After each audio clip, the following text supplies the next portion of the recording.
तर इतकी वर्ष काँग्रेसची निष्ठावंत आपण राहिलात, मात्र एकनाथ शिंदे साहेबांची नुकतीच आपण भेट घेतलेली आहे. काय या भेटीमध्ये झालं, काय चर्चा नेमकं झालेल्या आहे? त्या भेटीमध्ये काय नाही, फक्त आम्ही एवढंच सांगितलं साहेबांना की बाबा आमचे जे कामं आहे ते कामं व्हायला पाहिजे, आमची जी अडचणी आहे ते दूर व्हायला पाहिजे, आमचे जे विकास कामं आहे ते मार्गी लागायला पाहिजे. मग आम्ही तुमच्यावर यायला तयार म्हणून सांगितलं साहेबांना. पक्षाच्या प्रवेशासंदर्भात आपलं काही बोलणं झालेलं आहे का? स्थानिक स्वराज्य संस्थांच्या निवडणूक आहे त्यापासून प्रवेश चर्चा आहे? नाही, बोलणं झालेलं आहे तसं. सात मिटिंग झाल्या आहेत साहेबाबरोबर आमचे.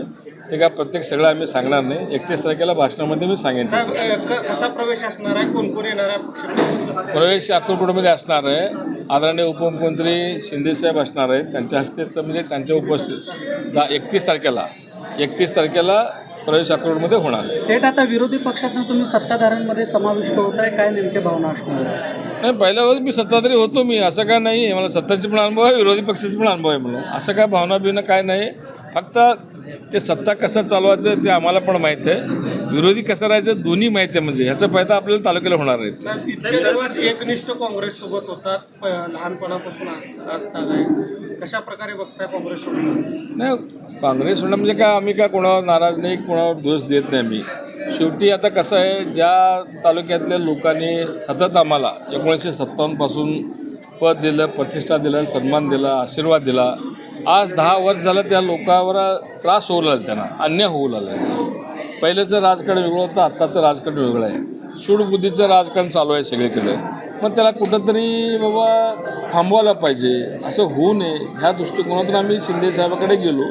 शिंदेसाहेबांनी आम्हाला आश्वासित केले की बाबा भविष्यकाळामध्ये तुम्हाला तसल्या प्रकारला समोर जावं लागणार नाही, त्याचं मी जातीने लक्ष देतो, काळजी करू नका, आणि जे काय तुमचे विकास कामं असतील ते आपण सगळे मिळून विकास करू तालुक्यासाठी म्हणून सांगितलं. पण मग तुमचं आणि सचिन कल्याणचे हे खरं तर आताच्या घडीला विरोधात आहात, पण मग त्यांच्याशी तुम्ही मिळून नेतृत्व घेणार आहात की मग स्वतंत्र कारभार चालणार आहे आपला? आता ते भविष्यात काय वाढून ठेवले मी कसं सांगू? आता ते मी काय भविष्यकार नाही आहे. तुमच्या बाजूने काय भूमिका आहे? महायुतीचा घटक करायला तयार आहात का? मैत्री हे बघा, आम्ही सगळ्याबरोबर मैत्री केल्या.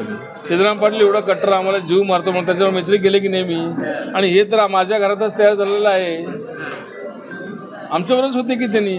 मग असं का नाही, इथं का हे बघा, राजकीय काम आहे, तालुक्याचे कल्याण कसं होईल, विकास कसं होईल, सगळ्यांना बाबा समान वागणूक कसं मिळेल, जे काय गैरसमजापासून कोणावर अन्याय होत असेल मग तर आम्ही प्रसंग पडला तर आम्ही दोघांनी मिळूनच ते अन्याय हे करू. पण मग असं तुम्हाला काही ईडीची नोटीस आली आहे का किंवा इन्कम टॅक्सची नोटीस आली आहे का? कारण अनेक नेते आपण राज्यातले बडे नेते जे आहेत ते काँग्रेसमधनं भाजपमध्ये गेले. मी ते यावं म्हणून ना स्वामी महाराजला साकडे घालवलं, आलंच नाही काही. म्हणजे त्यांनी काय म्हणते, ज्याले कर्ज बाजारात बुडलेलं आहे, दुनियाचे कर्ज याच्या डोक्यावर, ह्याला कुठे ईडी घालावं म्हणतात त्यांनी. आमचे सगळे जप्तीचे नोटीस आले, तुम्हीच मोठ्याने छापता ओरडून सांगितलं की सगळं जगाला.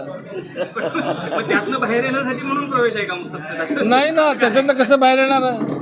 सत्तेतनं काय निधी घेऊन आणि त्याला मदत घेऊन कारखान्यांना असेल किंवा योग्य संस्थांना आम्ही आता पुढं बघू. आमच्या संस्थेसाठी जर मदत करायची असेल तर मदत घेऊन ना, मग घ्यायलाच पाहिजे ना. कुठे जाता साहेब, 7 वेळा शिंदे साहेबांसोबत मिटिंग झाली म्हणता, काय येणाऱ्या काळामध्ये ठरलंय का विधान परिषद वगैरे? ते नंतर सांगतो तुम्हाला, आता कशाला सांगू? सगळं एकदम कसं सांगणार? पण मग साहेब, खरं तर लोकसभेला तुम्ही प्रणितीचं चांगलं काम केलं, बऱ्यापैकी मताधिक्य त्यांना मिळालं, जरी मताधिक्य घटलं समोरच्या उमेदवाराचं म्हणजे भाजपचं. पण मग असं असताना अचानकपणे तुम्ही आता इकडे जाण्याचा निर्णय घेताय, विधानसभा देखील तुम्ही काँग्रेसमध्ये लढवली, काय नक्की कारण काय आहे? नक्की कारण काय नाही, तेच सांगितलं ना आता तुम्हाला की बाबा आमचे जे कामं आहेत कामं व्हायला पाहिजे, आमच्या लोकांवर जे अन्याय होऊ लागलं सारखं ते थांबवायला पाहिजे, आणि ते थांबवण्यासाठी सत्तेजवळ जाणं गरजेचं आहे, तुम्हालाही माहीत आहे. त्या दृष्टिकोनातून आम्ही केलेलं आहे.